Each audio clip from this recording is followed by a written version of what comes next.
Hello and welcome to this conversation hosted by Emerald Technology Ventures. In this episode, we look into open innovation and how collaborations with startup companies can make open innovation successful. I'm Markus Moor, partner with Emerald Technology Ventures, and I'm joined today by Paolo Bavaj from Henkel Tech Ventures. Paolo has an impressive track record in the chemical industry, spanning over 25 years. You've been heading global R&D, you've been heading business development, you lead business segments. For the last 5 years, you've been heading the Henkel Tech Ventures, and I'm sure you have a lot of experience gained over these 5 years. And so why don't you tell us a bit about your core activities, what do you do at Henkel Tech Ventures? And then we dive into the topic, and if you could share kind of some of the key learnings you took away from these 5 years when looking at collaborating with startups. Yeah, sure, Markus. So for Henkel, innovation is certainly very, very important to grow further. In particular, Henkel Adhesive Technologies, is the by far market leader in our industry. So in order to grow, we need to grow outside of our current core business. We of course need to make sure that the core business itself has always top-notch technologies, but the real growth, the real expansion is outside of our core business. So we don't necessarily have the skill sets to do that on ourselves. So we are reaching out to other companies, and that could be larger companies and could be, in our case of Henkel Tech Ventures, startup companies who have skills and capabilities which we don't have, and who did develop a technology which we could not have developed ourselves. And the idea is to build on that technology a new Henkel business. So our mission in life is building a new Henkel business based on the technology of a startup companies.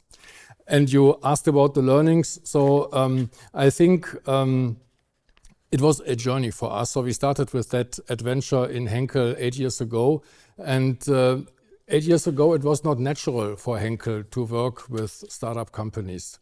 So the colleagues didn't take them really seriously. And that changed over time. So they got in contact with more and more startup companies. And today, everybody in Henkel understands that startup companies, are full of serious and very good scientists, that they have a real industrial problem to solve, and that they can contribute a great technology to Henkel Adhesive Technologies in that case. So we took the company, our company, on a cultural journey towards collaborating with startups. And the other learning is that every case is so individual and different that there is not the one-size-fits-all kind of approach. Right. So we have to tailor our approach and our collaborations to any particular startup we are meeting. Okay, so you have a tailored approach. Beside the tailored approach, have you been able to develop some sort of a playbook that helps the people in the business units or in the corporate units to gather or to quickly get into kind of the process, into gears, how to work with startups? I think we didn't do that. We tried to do that, and we have process established to do that, but I wouldn't say it's really a playbook. It's not, playbook always makes the impression that we work in a very kind of standardized process and world. And I think we do have a process, but the process is very flexible. So I think for us, one of the major learnings is that it's all about dedication. Also in our team, and it starts actually with our team.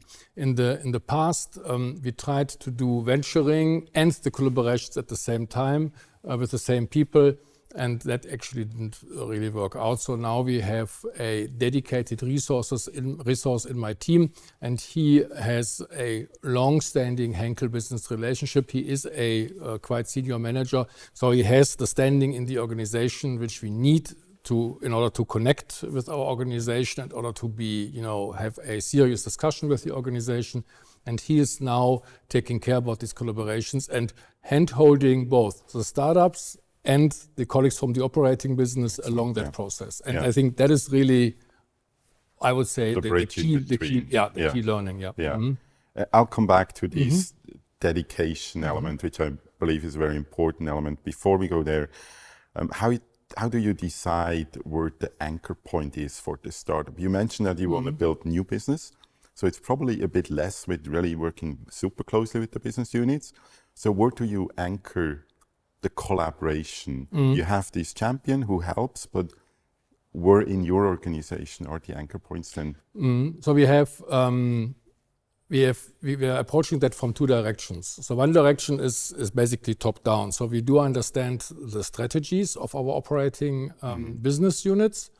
We understand what they need in terms of technologies and business models in order to grow according to their strategic plans. And then we are trying to find something which is supporting their growth ambitions.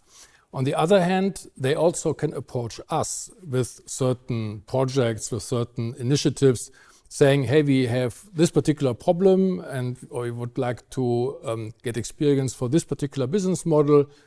Please look for a startup who can help us and who can do that. And then we search for that startup. We engage a startup with our operating business and try to build that collaboration. So that's the anchor point from a content perspective. From the organizational perspective, we always work with, we start to work with our top management. Okay.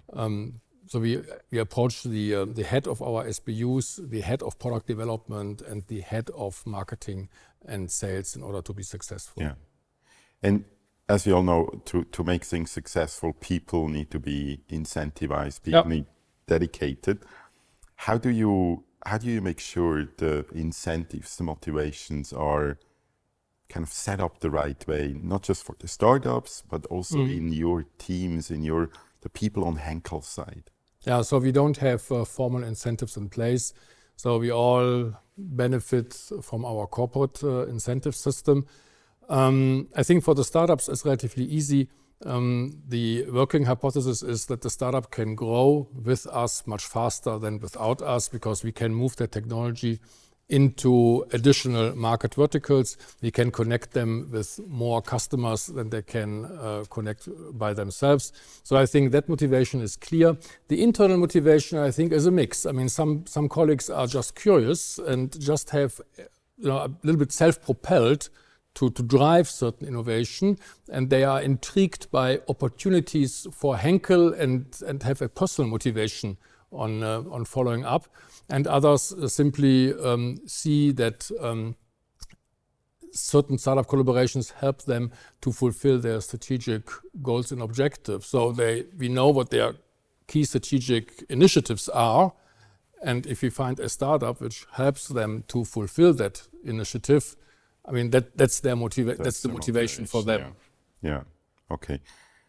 If you try to again look back from the collaborations you've done, what do you think, or where do you have the biggest lever to make them successful? Working with earlier stages or working with later stages startup, working with startups which are closer to your home geographically or further away, working with more the headquarter or the country level units? Where do you think you have the biggest lever to create success? I think it's really depends on the technology and the application, the business model itself. I think we almost don't care where on this planet the startup is located. We also in the collaborations, don't care so much about the stage, if they are early or late. When it comes to an investment, we would like to see some revenue, some traction. So then we are more investing into later stage startups. But when it comes to collaboration, we also collaborate with very early stage startups. So I think it's really content. A broader spectrum. Yeah. Right. If you would be sitting here in 10 years from today and looking back, what would be the topic we would discuss in 10 years from today? the topic which we'll discuss was hopefully how we helped Henkel to build 2 new business units based on a startup technology, which are now each 500 million euros in size, and how Henkel is enjoying that 1 billion euro top line revenue. I think that's our dream, right? That is what we would like to achieve. So, and I think we are on a good track to achieve that. We have so far 50 collaborations with over 50 startups. We have over 80 collaborations with them.